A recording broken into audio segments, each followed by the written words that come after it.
Literally just did a haul with over 30 books, and I'm back again with another haul with 10 more books. And these books are only by Black authors or about Black characters, which, as you guys know, I've been like really passionate about just creating a space for more Black written work here on YouTube, and I feel like I see a lot of it on Book Talk or on Instagram, like Bookstagrams and stuff, but I feel like I have a hard time finding it here. So if you guys want to just see some good recs, then you guys should keep on watching. This is called The Perfect Find by Tia Williams, and it says the New York best-selling author of 7 Days in June, so I had to pick it up because I love that book. It's about Jenna Jones, and she's a 40-year-old former It Girl fashion editor. She's broke and desperate for a second chance. Pretty much she's just like really struggling. She was dumped by her longtime boyfriend. She was fired from Darling Magazine. She's hired at an online fashion site by the publisher of her old arch nemesis. And pretty much she just is like, I'm in over my head, this is like too much, and she's like really struggling. And I guess she's assigned to have this videographer to shoot her digital series, and he is like 20 years old. I guess he's sexy, and she is just like, he's off limits because he's like with work. But Eric just seems to find a way in, and it says, will Jenna risk it all for a lusty secret romance with the one person who could destroy her comeback for good? This is called The Love Con by Saresia Glass, and it's about Kenya Davenport, and she loves anime, gaming, cosplay, and she's always had dreams of like turning her creative hobby into a career, and she ends up getting the chance to pretty much do that by getting this reality TV show called Cosplay or No Way. But there's one catch, and the challenge for the final round is all about iconic duos, so the judges will only want contestants with like boyfriends. So luckily her best friend Cameron agrees to be her fake boyfriend for the show, and it says role-playing a couple in love will force them to explore what they're hiding under the mask of friendship. Can Kenya and Cam fake it until she makes it, or will she be real about her feelings knowing it could cost her the best friend she's ever had? This looks like a really good book. It's called A Friendship Contract by Mia, I don't know how to say the last name, it's Heintzelman. And it says the friendship contract is entered into by and between Allegra Malone and Damon Dawson. The term of this agreement shall begin immediately and continue through its termination date of never. The terms are as follows. Number 1, find the bright side when your best friend, the woman you've secretly been in love with for 10 plus years, finds an engagement ring in her live-in boyfriend's gym bag.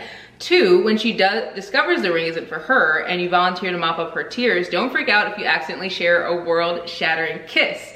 Number 3, remember, she's your best friend and a law firm partner and a hopeless romantic. Being her rebound isn't worth risking the only family you have. Number 4, immediately, rationally drop a no strings attached agreement stipulating equal opportunity orgasms under no circumstances is PDA or catching further feelings allowed. Number 5, if while adding a wedding plus 1 clause, the doorbell rings and it's a moving company with all her belongings and now you're gonna be roommates.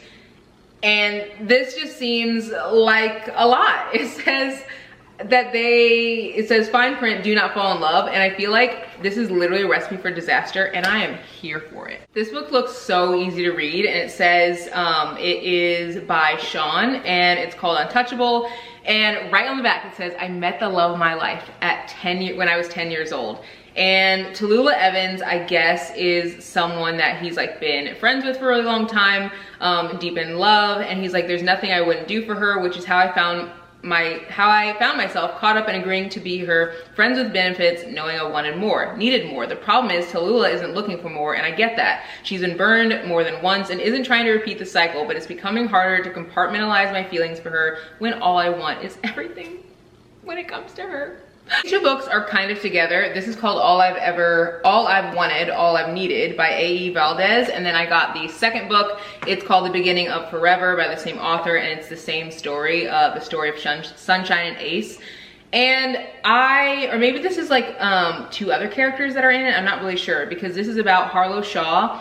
And it says that her boyfriend is in a promising baseball career, but it kind of overshadows their relationship. And then he asks her a life-changing question, and it causes her to wonder if what they have is all she's ever truly wanted. It says she's yearning for more than the curated life she's living. And then a trip to Bali, a move to Seattle, an alleged burned cup of coffee lead her to a friendship she didn't know she needed, and a love so deep she can feel it in her bones. So, and then this one is just like the second book to that. So had to buy them both because this one, for one, is like super small and this one looks really good. This looks like a beautiful love story and it's called Finding Jupiter by Kellis Rowe. And I feel like this is a book that is just gonna be one that's like for the ages, and it just looks just absolutely beautiful. The two characters have like a really haunting past. They've had like a lot that they've been through, and they end up meeting at the skating rink, and he pulls her hand, and instead of being defied by her past, he makes her believe in the future. But then he also has a past, and so they like kind of come together, but they also like really have a lot of struggles too. So I love books like that where people kind of work through things together, and this seems like it's gonna be a really good one. And then the cover of it is just incredible. It's called Behind the Scenes by Christina C. Jones, and it's about two characters who couldn't be more different. Logan, she is the privileged only daughter of a respected family whose legacy runs deep and long, and Pierre is a moody orphan son of big screen royalty who couldn't possibly live up to the prestige of his pedigree. And they come together, and it looks like this is gonna be a romance that like people are just absolutely like not excited for them to be together. That's at least what I'm getting.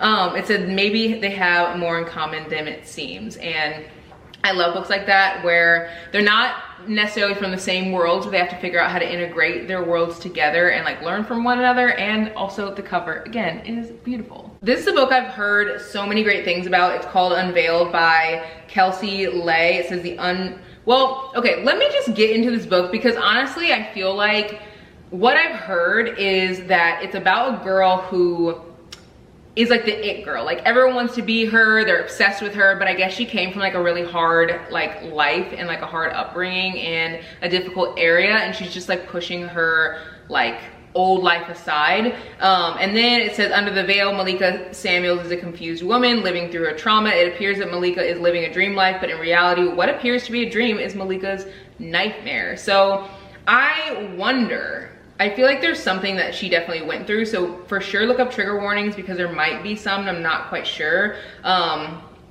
It says, underneath the wealth, fame, and glamour lies the ugly truth that the perfect life is not so perfect after all. There's a high price to pay to be that bee who has it all. The author of Honey and Spice gives glowing reviews for this, and so I just had to pick it up. It's called Someday Maybe, and it's a Good Morning America book club rec. And let me read the inside. It's honestly quick and to the point, which I freaking love. It says, here are 3 things you should know about my husband. He was the great love of my life, despite his penchant for going in commando, I think that's the word.